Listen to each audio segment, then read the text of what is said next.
Amazing. We are back, and it's time for us now to have a look at the newspaper so that we'll be informed about what is happening in Kenya and also beyond. This is Hope at Dawn. Yep, and we get to check what is being reported in the dailies this morning. And the Daily Nation, we start off with the Daily Nation and the headline, it's Odinga versus Oginga. That is what they are reporting in the Daily Nation this morning. And two faces of the Oginga family. Yes. Because on the left, but now if you're reading, when you're reading the newspaper, you hold it. So on the left is Winnie Odinga. And then on the right is Oburu Oginga. And so they go with the headline, it's Odinga versus Oginga. Betrayers, speakers at Kibra rally turn the heat on ODM officials, crushing dissent contrary to Raila's ideals.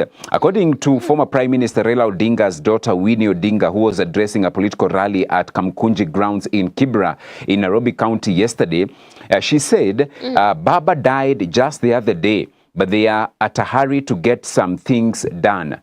Not everyone believed in Baba. Some were only using him. That is Winnie Odinga, who is also an Iala member of parliament. And then Oburu Oginga, who is the ODM party leader and was speaking in Kakamega, says those who wish to leave should do so on their own. Our focus is on strengthening the party. And so they say Winnie Odinga, the daughter of former ODM leader Raila Odinga, who died last October, has criticized an ODM wing she accuses of seizing power, railroading decisions without consultations, and threatening critics with expulsion from the party. Winnie also defended ODM Secretary General Edwin Sifuna and Embakasi East MP Babu Owino, setting up a clash with party leader Oburu Oginga, who is her uncle. It's a story that you can read on pages 4 and 5. I tell you, politics is a dirty game. Indeed.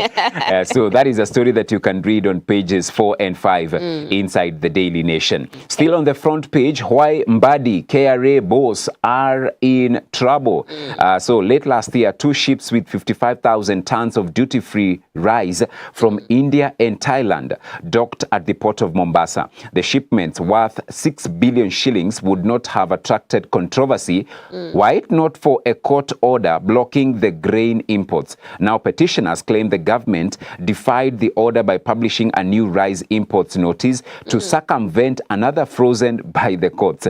They want the High Court to sanction Treasury Cabinet Secretary John Mbadi and Kenya Revenue Authority Commissioner General Humphrey Watanga, arguing the imports disadvantage local farmers. That's a story that is covered extensively on page number 3. Then I see Kenyans still being lured to Russia war.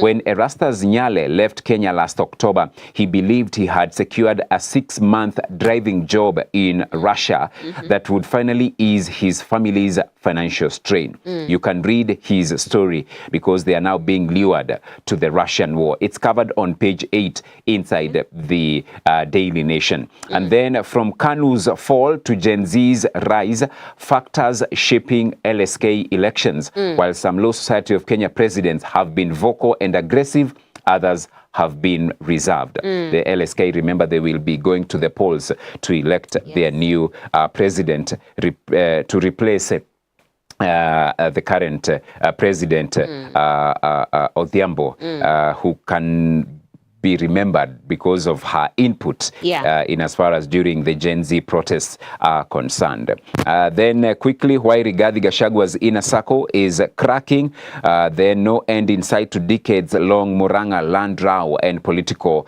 tussles.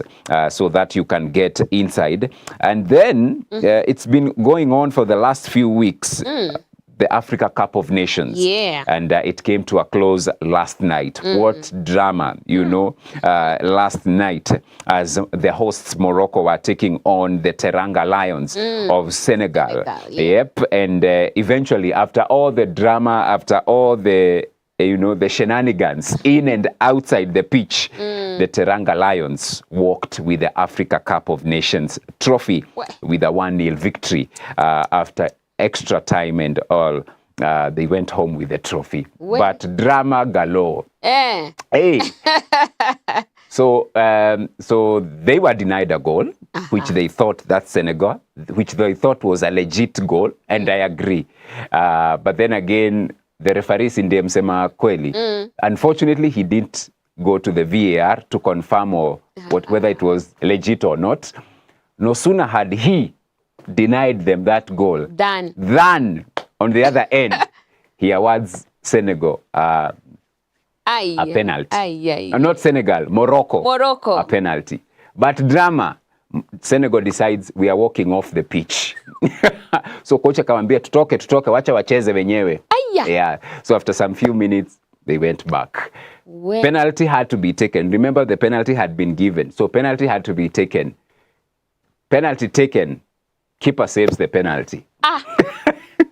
Then in the last minute, no, not the last minute, during extra time, Senegal, a beautiful goal they scored. The game ends 1-0. So they are the African champions. What belongs to you in this year 2026? No one will steal it from you. Take it. Oh my, that's a testimony. Yeah, I know, right? Yeah, so it was drama. Upon and so, drama. Yes, and so the final ended, and then East Africa were handed the flag. Wow. Because the next edition will be co-hosted by Kenya, Uganda, and Tanzania in 2027. Yep. Where? Unaona stadium inapambwa vilivyo. I tell you. Yeah. So that was quite a it had everything. It was a tussle indeed. Yeah, that's an interesting game to watch. It was. Yes, but also in the Daily Nation, there's just something I've seen. Nairobi Hospital to pay patient $500,000 over illegal use of images. You should know you are right. Yeah. I Data protection. No, you are right. Because wanatumia images zako ku advertise. Wow. Yeah.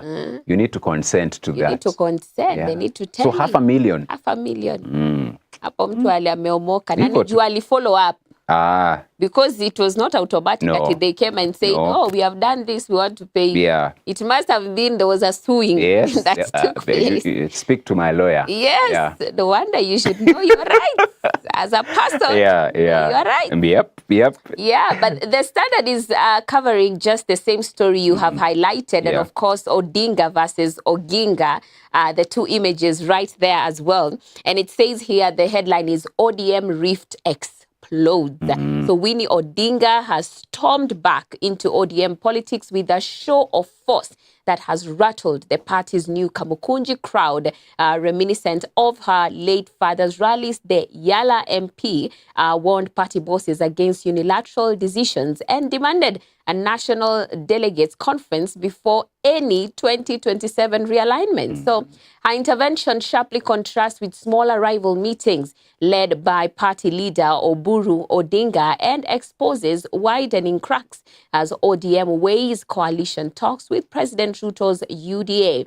The Standard has also highlighted from Kibra to Kakamega, the party Raila built is now openly divided between unity calls, rebellion threats, and a high-stakes fight for its soul. Interesting. And you know, there's a methali in Kiswahili that says, mti mkuu ukigwa, wana ndege huyumba. Mti mkuu ukigwa, wana ndege huyumba. Ukigwa ni Swahili? Wow. Very close to my mother tongue. I know, right? Yeah. But you know, Swahili, it's Bantu. It has a lot of borrowing Ukigwa. of words. Ukigwa. So when a mighty tree falls, the birds that were seated on it, watayumba. Nakwambia. And you see, I was watching those developments yesterday, and I actually thought loudly. Yes. Who would have thought? I was like, imagine Baba holding a rally in Kibra and a faction holding a still ODM somewhere else in Kenya. Unheard of. You would never see anything close to that. Now there was one there. There was another in Kakamega. I heard there was another in Eldoret. Oh my. All at a go. Where? Yeah, but also in terms of the institutionalizing of an organ. See, like now ODM, it was very Baba. It was Baba. Yeah. ODM was Baba and Baba was ODM. Yes. Yeah, so when he slept, now that's why now that's why you are seeing everyone now wants to be the leader. Yes. The next person to step into that place. Yeah. Anyway. It is what it is. Politics. Watch. We'll watch and pray. Yep. Yes, and also the Health and Science pullout is covering why that limb pain could signal bone cancer. So it's just about being keen.